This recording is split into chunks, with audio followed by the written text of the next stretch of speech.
Hey guys, welcome back to my channel. आज इस video में मैं आप लोगों को कलेक्टिव बार्गेनिंग के बारे में बताऊंगी।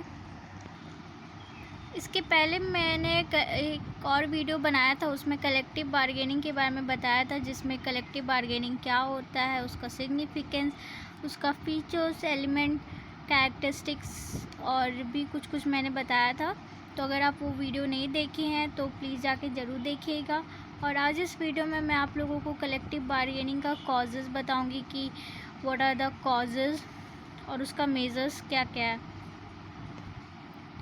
तो इसके बारे में तो मैं बता चुकी हूँ इसके पहले वाले वीडियो में कि कलेक्टिव बार्गेनिंग क्या होता है और उसका सिग्निफिकेंस क्या है। तो आज मैं इस वीडियो में आप लोगों को बताऊंगी कि what are the causes for slow growth of collective bargaining in India. तो क्या कॉजेज़ है जिसके कारण से कलेक्टिव बार्गेनिंग का ग्रोथ इंडिया में बहुत ही स्लो है, तो उसका कॉजेज़ क्या क्या है, तो ये सब मैं बताऊंगी अभी आप लोगों को। तो जो पहला कॉजेज़ है, यहाँ पे क्वेश्चन लिखा हुआ है कि discuss the various causes for slow growth of collective bargaining in India. तो उसका जो पहला कॉज है स्लो ग्रोथ का, वो है वीक यूनियन। तो वीक यूनियन के कारण इंडिया में कलेक्टिव बार्गेनिंग का ग्रोथ स्लो है। तो वीक यूनियन का मतलब क्या? वीक यूनियन मतलब जो ट्रेड यूनियन है वो बहुत ही कमज़ोर है। ठीक है, तो जो वीक यूनियन है वो स्ट्रॉन्ग आर्ग्यूमेंट नहीं कर पाता है ड्यूरिंग नेगोशिएशन। तो नेगोशिएशन के टाइम ट्रेड यूनियन आर्ग्यूमेंट नहीं कर पाता है। ठीक है, तो इसका यहाँ पे नोट्स बना हुआ है कि आप कौन कौन सा पॉइंट इसके अंदर लिख सकते हैं। तो पहला पॉइंट आप लिख सकते हैं कि collective bargaining process mainly depends on the strength of union. तो कलेक्टिव बार्गेनिंग जो प्रोसेस है वो मेनली डिपेंड करता है यूनियन का स्ट्रेंथ पे। मतलब यूनियन अगर स्ट्रांग होगा तो वो अच्छे से बार्गेन कर पाएगा, अच्छे से आर्ग्यूमेंट कर पाएगा, नेगोशिएट कर पाएगा, तो कलेक्टिव बार्गेनिंग का प्रोसेस सक्सेसफुल हो पाएगा।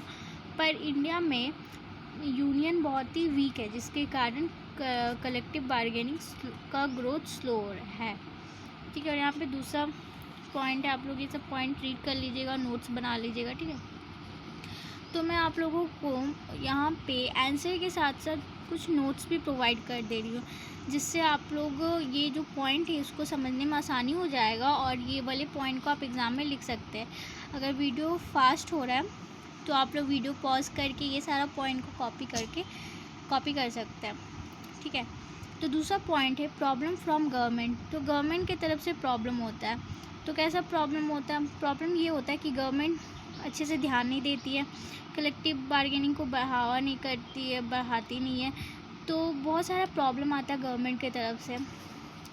इसलिए कलेक्टिव बार्गेनिंग का ग्रोथ स्लो है इंडिया में। तो the government has not been making any strong effort for development of collective bargaining.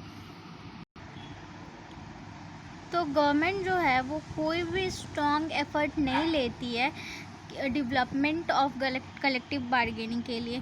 तो गवर्नमेंट की तरफ से कोई भी एफ़र्ट नहीं लिया जाता है, मतलब लिया तो जाता है पर कोई भी स्ट्रॉन्ग एफ़र्ट नहीं लिया जाता, जिसके कारण कि डेवलपमेंट आए कलेक्टिव बार्गेनिंग में। तो ये भी एक कॉज है कि क्यों ग्रोथ स्लो है इंडिया में।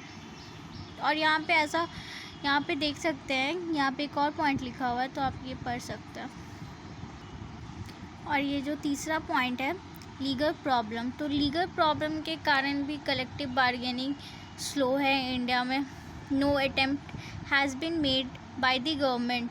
तो गवर्नमेंट के तरफ से कोई अटेम्प्ट नहीं किया जाता, लॉ नहीं बनाया जाता, स्ट्रॉन्ग लॉ नहीं बनता, जिसके कारण कलेक्टिव बार्गेनिंग डेवलप हो। तो ये भी एक कॉज है, लीगल प्रॉब्लम के चलते भी कलेक्टिव बार्गेनिंग का ग्रोथ स्लो है इंडिया में। ठीक है, attitude of management, fourth point attitude of management. तो मैनेजमेंट का एटीट्यूड जो है वो भी एक कॉजेज़ है। जैसे मैनेजमेंट ध्यान नहीं देती है अपना एम्प्लॉयज़ लोग के ऊपर कि एम्प्लॉयज़ लोग को क्या दिक्कत आ रहा है, क्या नहीं आ रहा है, तो वो भी एक रीज़न हो सकता है, कॉजेज़ हो सकता है। तो employers have failed to read the writing on the wall. They do not appreciate the facts that union have come to stay with almost equal bargaining strength.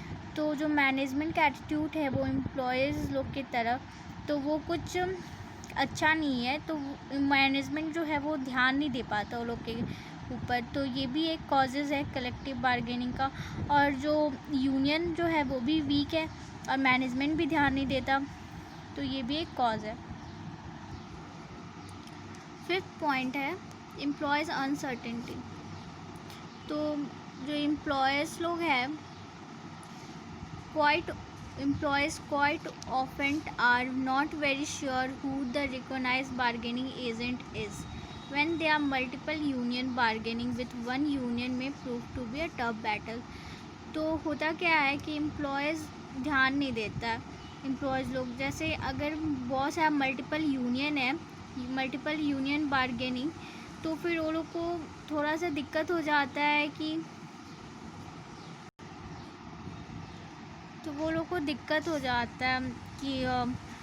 Bargaining को देखने में, तो वो लोग को टफ बैटल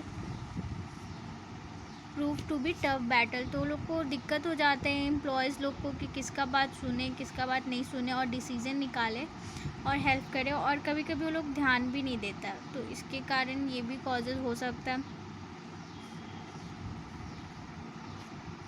तो एम्प्लॉयज़ क्वाइट ऑफेंट are not very sure who the recognise bargaining agent is. तो वो लोग नॉट वेरी श्योर, वो लोग श्योर नहीं रहते, रिकोगनाइज नहीं कर पाते कि बार्गेनिंग एजेंट कौन है।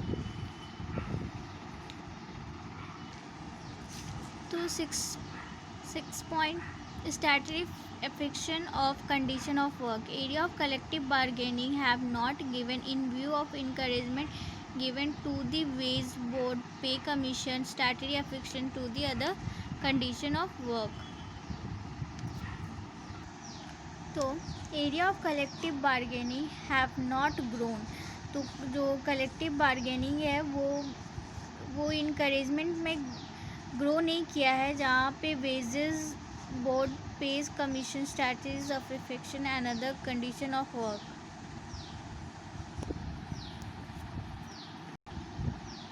7 point industrial relation framework. तो collective bargaining is voluntary process. तो industrial relation framework भी एक causes है। अगर industrial relation अच्छा नहीं है एम्प्लॉयज़ और एम्प्लॉयज़ के बीच में, और एम्प्लॉयज़ को रिस्पेक्ट नहीं करता है, वो लोग के बीच में अच्छा कम्युनिकेशन नहीं है, अच्छा फ्रेमवर्क नहीं है, तो ये भी एक कॉजेज़ है कि कलेक्टिव बार्गेनिंग स्लो क्यों है। 8 पॉलिटिकल इंटरफेरेंस। तो पॉलिटिकल इंटरफेरेंस के भी कारण स्लो ग्रोथ होता है। Political parties interfere in the smooth functioning of the union. तो जो पॉलिटिकल पार्टीज़ है वो इंटरफेयर करता है फंक्शनिंग ऑफ द यूनियन का फंक्शन में वो लोग इंटरफेयर करता है, और इसके कारण से भी कलेक्टिव बार्गेनिंग का स्लो ग्रोथ हो रहा है इंडिया में।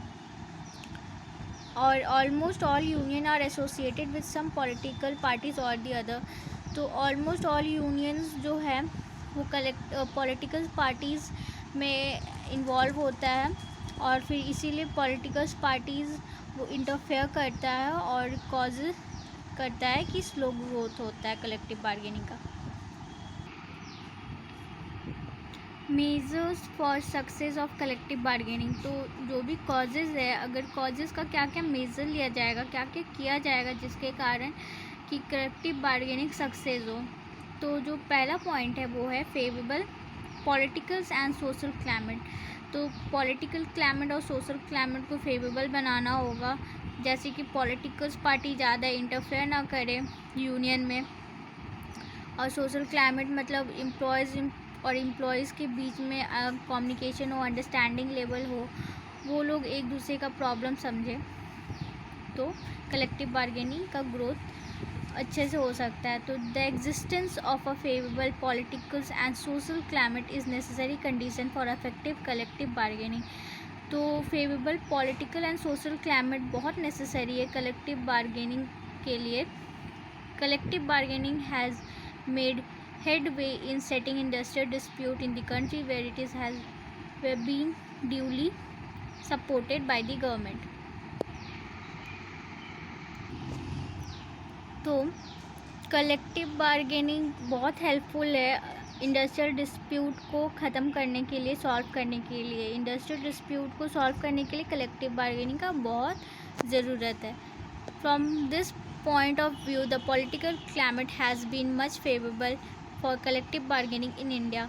तो इसीलिए कलेक्टिव बार्गेनिंग का मेजर फॉर सक्सेस का पहला पॉइंट है कि favourable political and social climate, social climate और पॉलिटिकल क्लाइमेट को फेवरेबल होना चाहिए।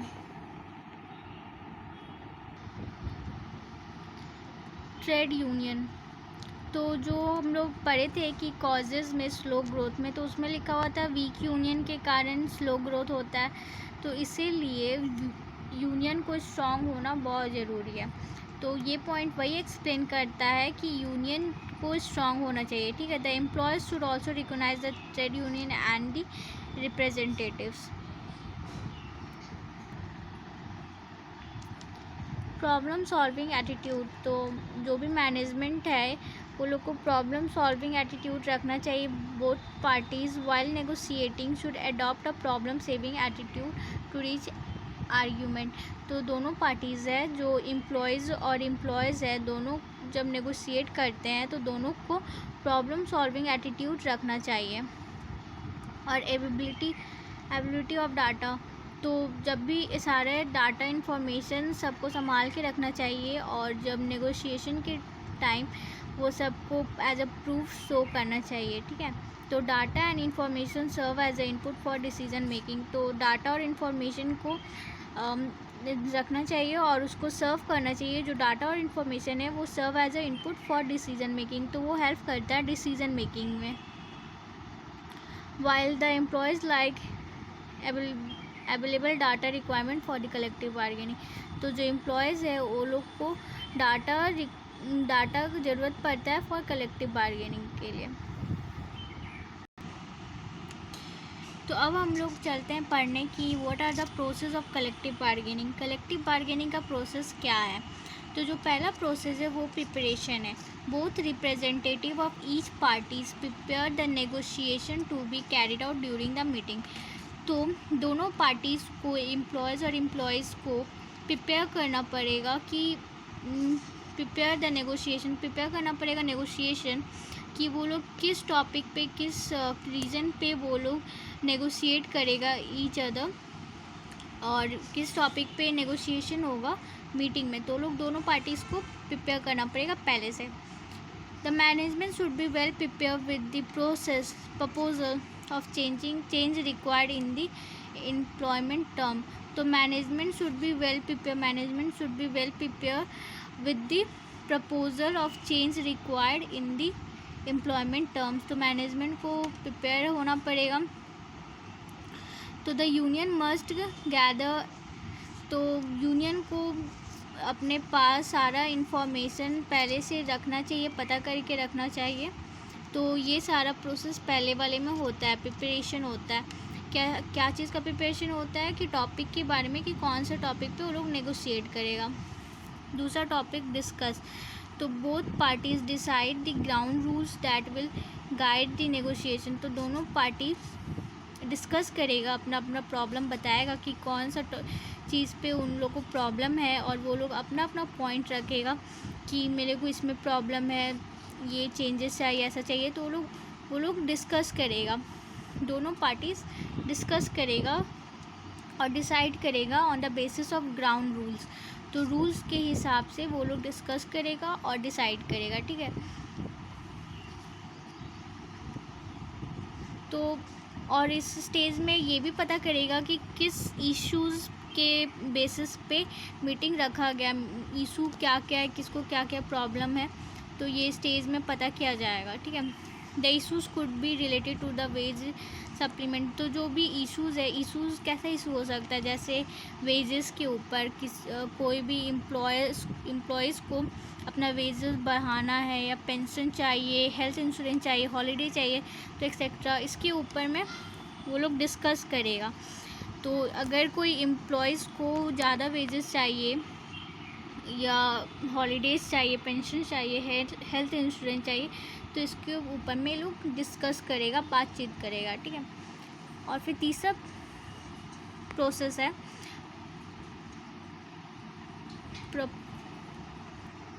तीसरा में वो लोग क्या करेगा कि वो लोग in this the chief negotiator begins the conversion Negotiators begins the conversion with an opening statement and both the parties put forth their initial demand. तो दोनों पार्टीज़ अपना अपना डिमांड बताएगा ये वाले प्रोसेस में। और फोर्थ प्रोसेस है बार्गेन। तो दोनों पार्टीज़ अपना अपना जो प्रॉब्लम बता चुका है उसके ऊपर बोलेगा कि बार्गेन करेगा, नेगोशिएट करेगा, बोलेगा कि मेरे को ये चाहिए, मेरे को वो चाहिए।